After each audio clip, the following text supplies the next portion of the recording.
é sério.podcast. Oferecimento: Bloom Salão, inovando beleza. Clínica Pele e Praia, um mergulho na sua beleza.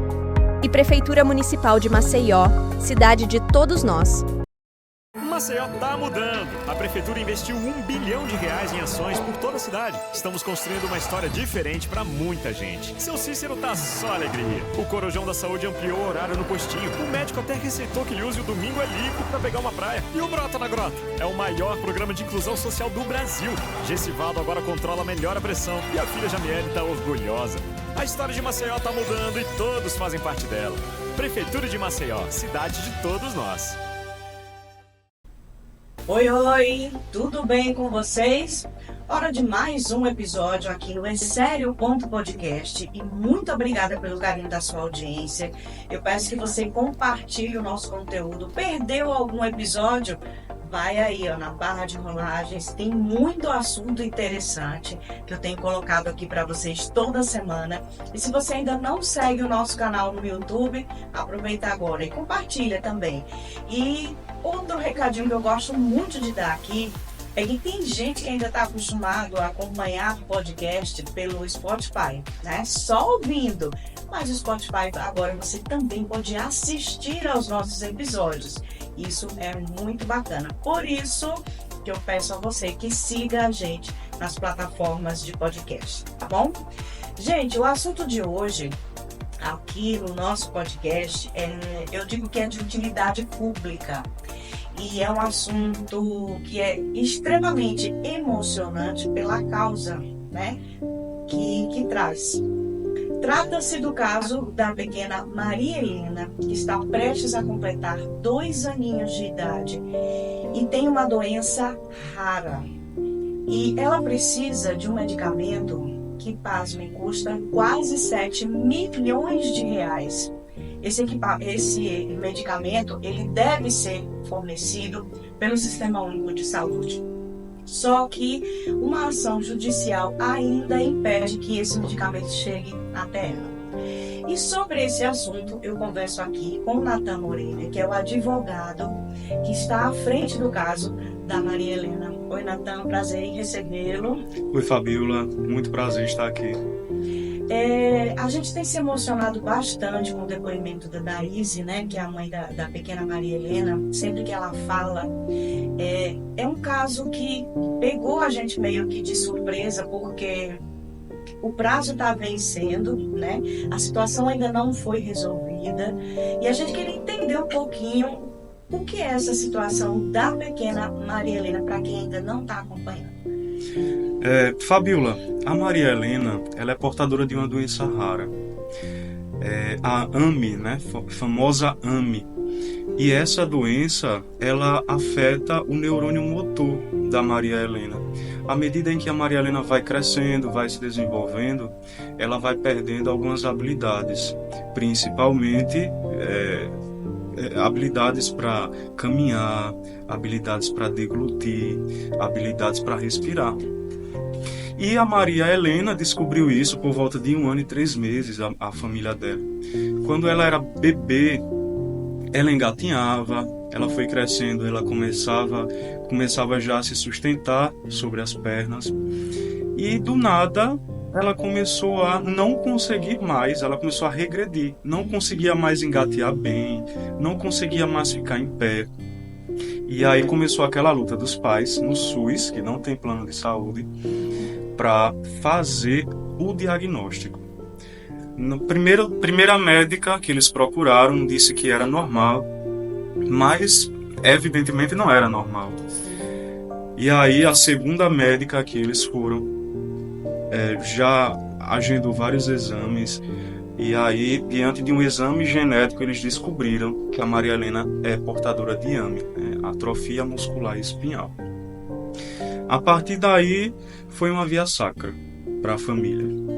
Hoje a Maria Helena, ela é tratada no SUS com um medicamento chamado Spinraza. Esse medicamento é meramente paliativo. Ele dura de 4 a 4 meses no organismo. Então, eles aplicam uma injeção na coluna da Maria Helena Veja, ela tem 1 ano e 11 meses. E a cada 4 meses ela recebe uma injeção na coluna. Então precisa de toda aquela questão de internamento, equipe médica, né, anestesia geral. Corre o risco de hidrocefalia. É bastante doloroso. E quando vai vencendo os 4 meses do medicamento, os sintomas da doença retornam. Então, o Spinraza, ele serve para atrasar os efeitos por 4 meses. Depois disso, ela volta a sofrer de novo com os efeitos da doença. E hoje nós estamos buscando o medicamento Zolgensma, que é tido por o medicamento mais caro do mundo, só que é o único, não existe similar. É o único capaz de estacionar os efeitos da doença. E ela vai tomar uma única dose, ela precisa tomar uma única dose intravenosa. Isso antes de completar os 2 anos de idade, né? Ela já está com 1 ano e... 1 ano e 11 meses. Então o prazo realmente está se esgotando. Isso. Veja, a bula do medicamento, que tem aprovação da Anvisa, diz que a idade segura para tomar o medicamento é até os 2 anos de idade ou 21 quilos. O que vir primeiro. A Maria Helena se enquadra nos 2. Só que a gente tem no Brasil casos de crianças com 3 anos que tomaram o Zolgensma. Porque aconteceu exatamente o que está acontecendo com Maria Helena hoje. A família ingressou com ação na justiça, o pedido foi negado várias vezes e só conseguiram um parecer favorável depois dos 3 anos. E mesmo assim a criança tomou. É mais arriscado. É possível? É. Mas é muito mais arriscado. Por isso que a gente quer tanto conseguir que a Maria Helena tome esse medicamento até os 2 anos. E ela tem menos de 1 mês. Hoje, ela tem menos de 1 mês para tomar. Aí eu pergunto, como é que o caso da Maria Helena chegou até você? Eu sei que você é advogado de família, né? Sua especialidade. O que te deixou mais tocado nessa situação dela, assim? Tudo bem, acho que tem questão de parentesco de vocês, mas além disso, você sabe que esse caso ele abre precedente para que outras crianças que estão passando pela mesma situação, outros pais que estão lutando pela vida dos seus filhos, também possam recorrer à justiça. Mas como é que você chegou a Maria Helena? Olha, eu sou padrinho de batismo da Maria Helena. E eu acompanhei, assim, um pouco afastado, toda essa peregrinação que a família vinha passando, porque assim, na minha cabeça, era um problema simples, talvez alguma questão emocional, porque a mãe da Maria Helena, a gente mora no interior, nós somos todos do interior. E a mãe da Maria Helena vem trabalhar em Maceió. Então, a Maria Helena passa grande parte do tempo longe da mãe.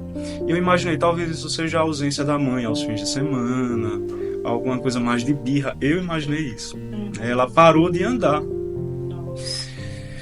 Mas, quando eu percebi que a coisa estava ficando séria, né? Os pais, eles disseram assim, Natan, a gente está com o resultado da Maria Helena e nós precisamos conversar com você. Então eu já vi, não é birra. E aí eles foram lá no escritório e conversaram comigo e mostraram um exame genético que eu nunca tinha visto na vida. E lá tinha o diagnóstico de atrofia muscular espinhal. Também nunca tinha ouvido falar, talvez muito por alto, no caso do menino Ben aqui de Alagoas. E aí, Natan, a gente precisa de você. Primeiro porque eles não têm condições financeiras de pagar um advogado especialista em direito de saúde. E eles também não podiam confiar a vida deles, e isso assim me deixa uma carga muito grande, porque o que a mãe e o pai disseram foi o seguinte: nós precisamos confiar a vida da nossa filha a alguém, e nós vamos confiar a vida da nossa filha a você. Imaginem os pais chegarem para você e dizer isso, né? Nós vamos confiar a vida da nossa filha a você. É uma responsabilidade que eu acho que é enorme e lhe motiva, por exemplo, a estudar mais o caso, porque você disse que não tinha essa experiência na questão de saúde, né, de processos que envolvessem a área de saúde. E isso lhe desafia todos os dias desde então, né? Eu estou há 5 anos trabalhando com direito de família. Né? Eu sou especialista em direito de família. E quando esse processo chegou para mim, eu comecei a estudar. E comecei a seguir os Instagrams relacionados à AME, a conversar com outros colegas advogados que fazem esse tipo de ação, que é uma doença rara, não é todo mundo que faz. Cheguei a receber ajuda, digamos assim, verbalmente de alguns colegas, se disponibilizando a ajudar, mas sabe quando a coisa aperta que você fica sozinho? Pronto, foi isso que aconteceu. Vamos ver, a coisa não pegou mesmo ali. Não pegou. E quando a Maria Helena começou, quando a mãe da Maria Helena começou a divulgar no Instagram a realidade da Maria Helena, eu recebi, e ela também, uma chuva de proposta de escritórios de advocacia especialistas em direito de saúde, mas que, não querendo ser antiético, mas a gente percebe meio que uma coisa tão comercial. Uhum. É uma causa de 7 milhões de reais. Uhum. Certamente os honorários de sucumbência são honorários altos, que para mim pouco importa, né? Porque não é por dinheiro que eu estou fazendo isso. E não transmite certa confiança, certa segurança. E eu deixei sempre muito claro para a mãe da Maria Helena e para o pai: olha, fiquem à vontade, porque vocês precisam se sentir seguros. Né? E aí eles: não, Nathan, eu quero que você faça o processo. Pronto, a partir daí eu comecei a estudar e a analisar a jurisprudência, a estudar a doença, a ver quais os julgados do STF, do STJ, da Justiça de Primeiro Grau, conversar com outras pessoas, outros pais que têm filhos portadores de AME. E aí nesse caminho eu conheci a doutora Daniele, que mora em Recife, que tem uma criança, a filha dela é portadora de AME, que ela também, sem ser especialista, ingressou com ação na justiça e conseguiu os algemas para a filha. Tem um precedente aí que pode, né? Isso, tem vários precedentes. Eu acho que... Então ela continua me ajudando, a gente conversa muito, e eu acredito, Fabiola, que para essa minha questão assim, profissional, foi um desafio maravilhoso. É complicado ter que separar, né, o carinho, o afeto que eu tenho pela família, pela Maria Helena, da questão profissional. Mas isso me ajudou muito, está me ajudando muito a superar muitos obstáculos, muitos desafios na minha vida, na minha carreira. O processo, ele é em nível federal, não é isso? Que envolve a União, mas a decisão tem que partir de um juiz aqui de Alagoas, é isso? Isso. A vara federal competente, né, para o nosso processo está aqui em Maceió. E aí, o processo é público, todas essas informações estão disponíveis no sistema da Justiça Federal de Alagoas. Nós iniciamos o processo com um pedido de urgência, justamente porque é urgente, é uma causa urgente. Urgentíssimo até, né? E esse pedido foi negado num primeiro momento. Nós tentamos levar o processo para Brasília, mas por quê? Porque em Brasília existe uma quantidade maior de casos, né? Nesse sentido, e isso poderia ser melhor para dar celeridade ao caso. Mas o processo voltou de Brasília. Nós pedimos novamente o pedido de urgência e foi negado. E aí, como está hoje o andamento desse processo? Eu fiz um pedido de reconsideração, ele ainda não foi apreciado. e recebi uma intimação do juiz para apresentar a impugnação, réplica, a contestação da União. A União rebateu, e isso é uma coisa de praxe. Eles alegam muito, principalmente, dois critérios. O primeiro relacionado ao medicamento, a questão técnica, científica do medicamento, e a segunda é a questão econômica, porque 7 milhões vai colapsar o SUS. A gente sabe que não é. Não é assim, gente. Não é bem assim, né? Eu só fazendo parêntese aqui nessas suas considerações aí, Natan. A gente pensa o seguinte: o que se passa na cabeça de um magistrado, de um juiz, quando recebe um pedido como esse, que é um pedido de vida ou morte. Você tem ali a situação que você tem um medicamento único que pode salvar a vida de uma criança, e que a gente não pode pensar que é a vida simplesmente de uma criança, é uma geração. A partir dali é uma geração. E aí você pensar só nessa questão do financeiro, são 7 milhões, são 7 milhões. Mas existe o dinheiro do contribuinte, que é Paulo. Eu acho que em situações como essas, esses casos eles deveriam ser melhor apreciados, e falta um pouquinho de humanidade. Essa criança ela vai completar 2 anos de idade sem a chance de ter um futuro, né? Sem a chance de ter um futuro. E essa chance de vida, do futuro dela, está nas mãos de um juiz. Se esse juiz, em algum momento, se colocasse no lugar do pai dessa criança, não é questão só do valor. Gente, a gente só vai viver essa vida aqui uma vez. A gente morre e não leva nada. O que a gente leva são os nossos... Aliás, o que a gente deixa são os nossos valores, a nossa ética, a nossa honestidade. Será possível que não passe na cabeça de um juiz o sofrimento do pai e da mãe? Se fosse o seu filho, se fosse um sobrinho,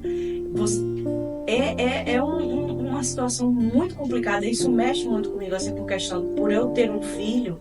E assim, a gente move céus e terra quando acontece alguma coisa na escola. Imagine quando você tem a chance ali de lutar pela vida do seu filho. Vai até as últimas consequências. Então, por favor, o juiz que está à frente desse caso da Maria Helena, o tempo dela está acabando, né?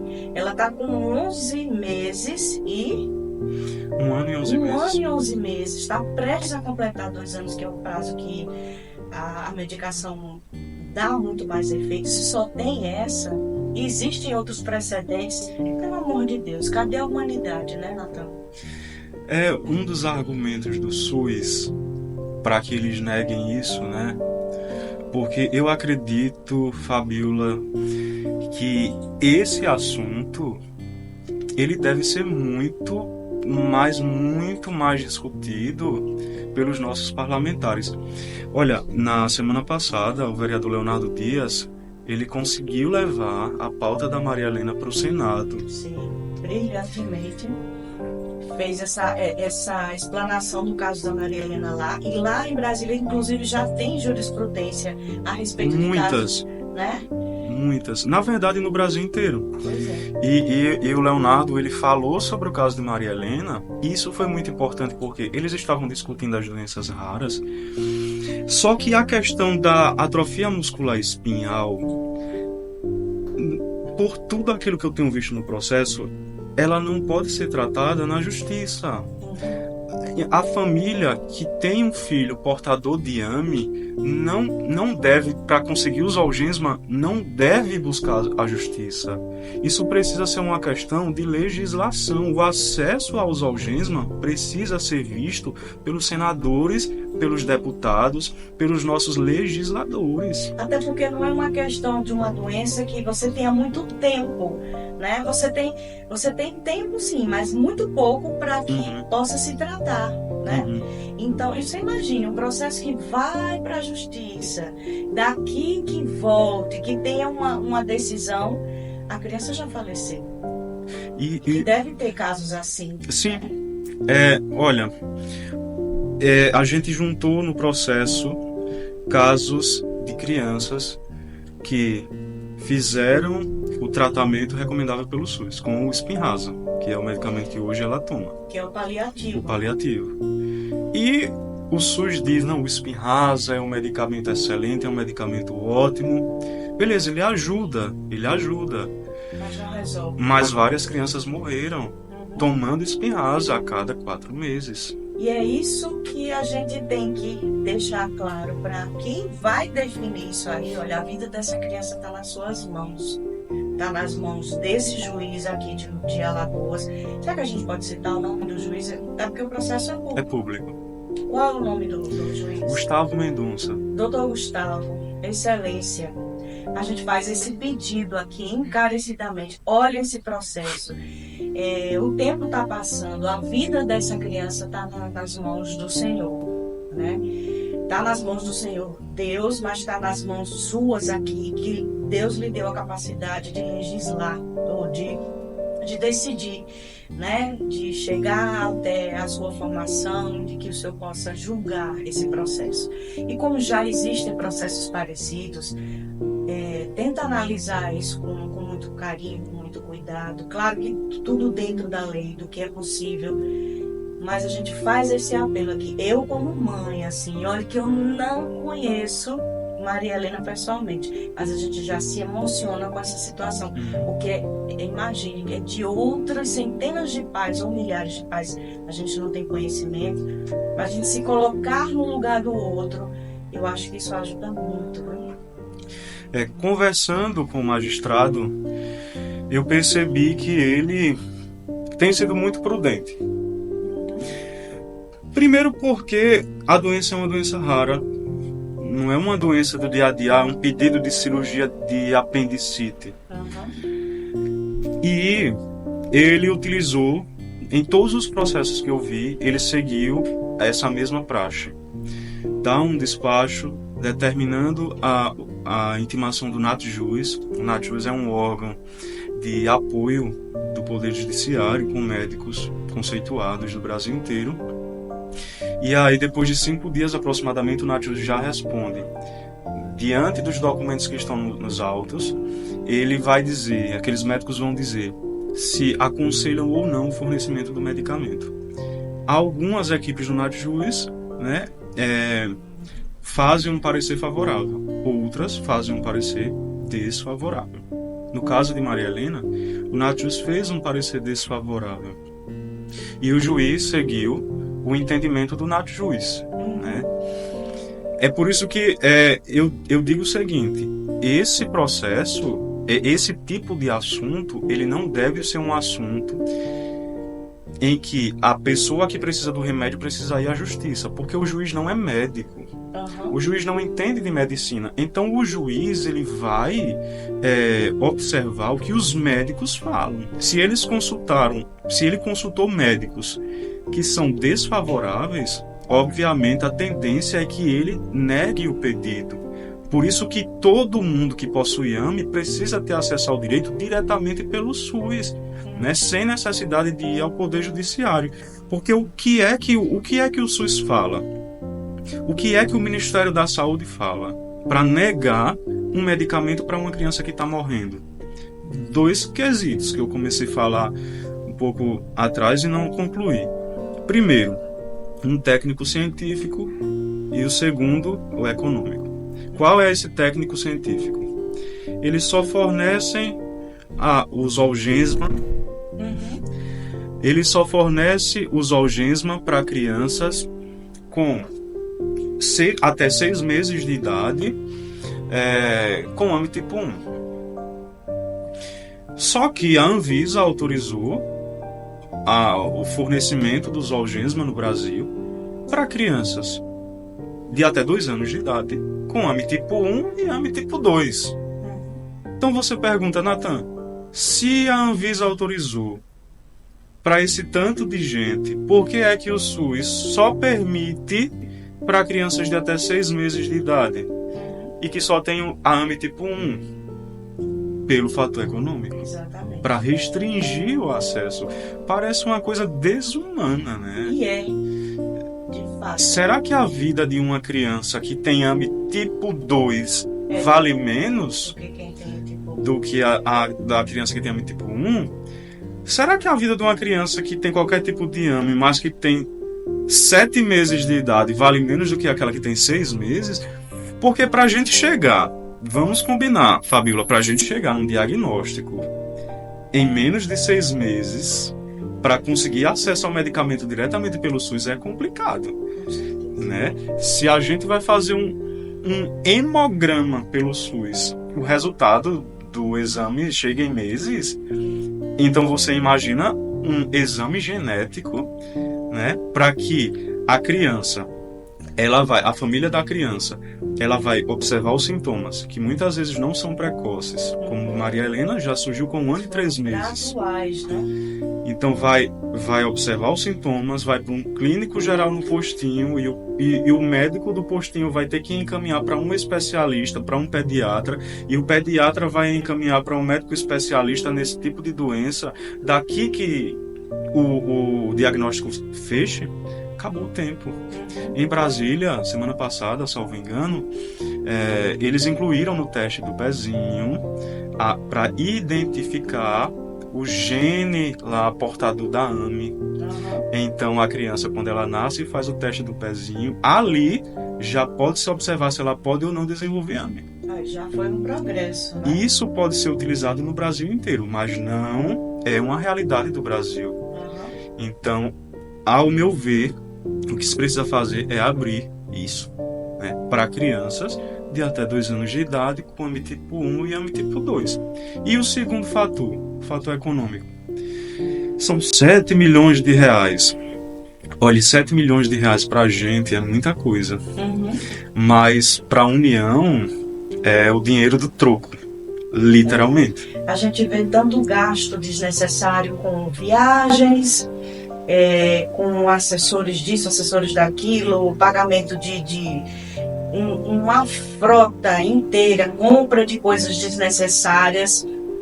Quando eu volto a repetir, quando a gente morre, a gente não leva nada, fica tudo aí. O que a gente deixa é o exemplo, é o caráter, é a bondade, é o cuidado com o próximo, o que você fez de bom para o outro. É isso que a gente deixa aqui. E existem gastos desnecessários demais que a gente já aguenta todo santo dia.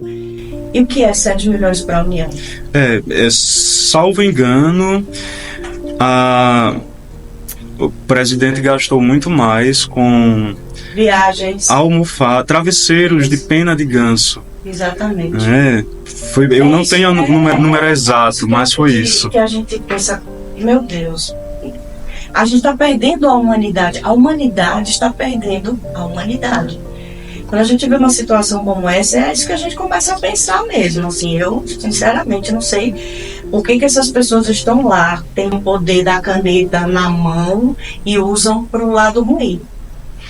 Né? E mesmo que esse medicamento fosse comprado, e eu acredito que será disponibilizado, eu acredito que o magistrado irá analisar as provas constantes nos autos, os laudos dos 5 médicos especialistas que acompanham a Maria Helena e que todos deram os laudos requerendo o fornecimento do medicamento.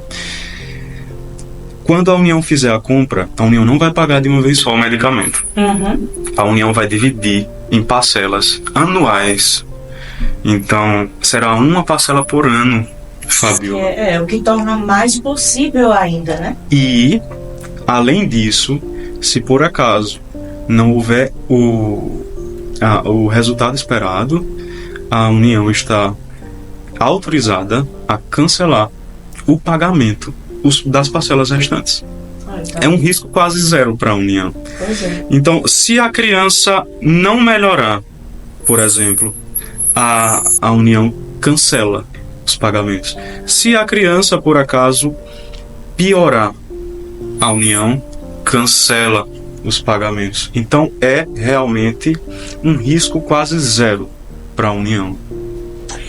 Nathan, eu quero agradecer a você pela disponibilidade de vir aqui conversar comigo sobre esse assunto e dizer que estamos na torcida né, para que esse magistrado aqui de Alagoas tome a decisão certa, haja com clareza e perceba que a vida dessa criança está nas mãos desse magistrado. Eu acredito que ele vai dormir muito melhor depois que souber que, poxa, eu estudei, cheguei até aqui, hoje eu sou um juiz, hoje eu pude legislar em prol de uma causa nobre, isso me deixa feliz como pessoa. Pensa direitinho nisso, né? Imagina, eu desejo muito que esse seja o pensamento do magistrado. Vamos torcer para que tudo dê certo e que semana que vem você possa nos dar essa boa nova, essa boa notícia. Se Deus quiser. E contamos com as orações de todos, com as energias positivas de todos vocês, porque é algo que não é só a luta da Maria Helena. É uma luta de todas as famílias, de todas as crianças que têm AME ou que têm outro tipo de doença rara. Eu já tomei para mim, Fabiola, essa causa. Apesar de eu não ser especialista em direito de saúde, mas eu jamais negarei ajuda a qualquer família que chegar até mim e que precisa de um apoio jurídico para dar àquela criança a oportunidade de ter uma esperança em viver, né? Então, conto com as orações de todos vocês e acredito firmemente que nós conseguiremos. Com fé em Deus e com a prudência desse magistrado também. Obrigada, Natália. Eu que agradeço, Fabiola. Gente, eu fico por aqui desejando que esse episódio seja compartilhado com o maior número de pessoas.